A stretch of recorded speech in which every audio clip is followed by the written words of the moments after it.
Happy watching. Assalamualaikum warahmatullahi wabarakatuh. Nama saya Lailatul Husnia dengan di belakang 3004 dari mata kuliah Sumber dan Jasa Informasi, Departemen Ilmu Informasi dan Perpustakaan. Di sini saya akan sedikit memaparkan tentang urgensi SOP di sebuah perpustakaan televisi dan layanan yang ada di perpustakaan televisi. Perpustakaan televisi merupakan salah satu jenis perpustakaan khusus karena perpustakaan tersebut terletak di suatu perusahaan yang koleksinya hanya dikhususkan untuk keperluan televisi. Kemudian yang mengelola perpustakaan televisi ini adalah satu divisi yang disebut divisi kepustakaan. SOP merupakan suatu standar yang digunakan untuk mengatur segala kegiatan yang akan dilakukan di perpustakaan televisi, mulai dari pengolahan hingga pelayanan koleksi. SOP tersebut dibuat untuk dipatuhi oleh semua yang bekerja dan yang menggunakan perpustakaan televisi. Sedangkan urgensi dari adanya SOP perpustakaan televisi adalah untuk memudahkan tim kepustakaan dalam mengelola dan melayangkan aset audiovisual sesuai dengan alur yang berlaku di perpustakaan televisi. Kemudian, alur pengolahan aset audiovisual. Yang pertama dimulai dari proses rekaman oleh kamera person dan reporter yang terjun langsung ke lapangan. Yang kedua, setelah mendapatkan rekaman, kemudian mereka menyerahkan rekamannya ke perpustakaan televisi. Yang ketiga, setelah diserahkan di bagian perpustakaan, kemudian akan diolah oleh perpustakaan untuk dimasukkan ke dalam sistem penyimpanan yang dipakai di perpustakaan atau perusahaan televisi.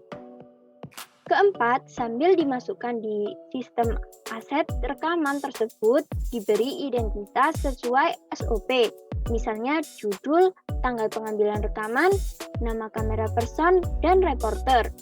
Yang kelima, rekaman tersebut akan masuk ke dalam proses pemilihan materi layak tayang, karena tidak semua rekaman bisa ditayangkan di televisi. Ada aturan yang harus dipatuhi. Yang keenam, setelah melalui proses pemilihan, kemudian dilakukan sedikit editing agar tampilan rekaman lebih menarik untuk dilihat atau ada bagian-bagian yang harus diedit karena tidak boleh ditayangkan. Yang ketujuh, materi yang telah melalui proses editing kemudian disimpan ke dalam penyimpanan permanen pada sistem yang dimiliki perpustakaan agar rekaman tersebut ketika dibutuhkan dapat ditemu kembali dengan cepat. Yang kedelapan, materi-materi yang ada di penyimpanan permanen bisa menjadi materi yang siap tayang.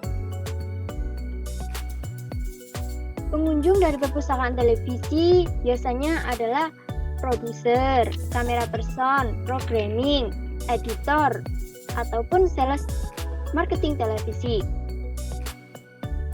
Kemudian layanan yang ada di perpustakaan televisi, diantaranya ada yang pertama, layanan peminjaman memory card sebagai pelengkap kamera yang digunakan untuk meliput atau merekam suatu tayangan. Kemudian yang kedua ada layanan koleksi aset audiovisual yang biasa atau yang bisa diakses pemustaka. Seperti yang sebelumnya telah disebutkan, koleksi ini aksesnya bersifat terbuka bagi pegawai perpustakaan atau perusahaan televisi. Akan tetapi ada juga aset-aset yang aksesnya dibatasi hanya untuk pengguna tertentu, seperti produser tayangan, dan sebagainya. Biasanya hal ini dilakukan untuk kepentingan keamanan koleksi. Kemudian koleksi yang ada di perpustakaan televisi. Koleksi yang ada hanya berupa aset digital jenis audiovisual. Audiovisual ini memiliki berbagai macam bentuk. Akan tetapi yang ada di perpustakaan televisi ini hanya berupa rekaman suara dan gambar atau berupa video.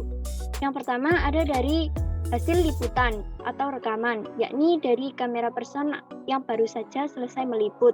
Kedua, ada dari hasil proses editing, dari rekaman yang selesai diedit, jadi sudah dipilih bagian-bagian yang bisa ditayangkan di televisi. Yang ketiga, materi untuk tayang. Yang keempat, ada materi setelah tayang. Setelah ditayangkan, materi yang sudah ada tidak kemudian dihapus, tapi harus disimpan lagi agar bisa ditayangkan lagi ketika diperlukan. Sekian dari saya, kurang lebihnya saya mohon maaf. Wassalamualaikum warahmatullahi wabarakatuh. Terima kasih.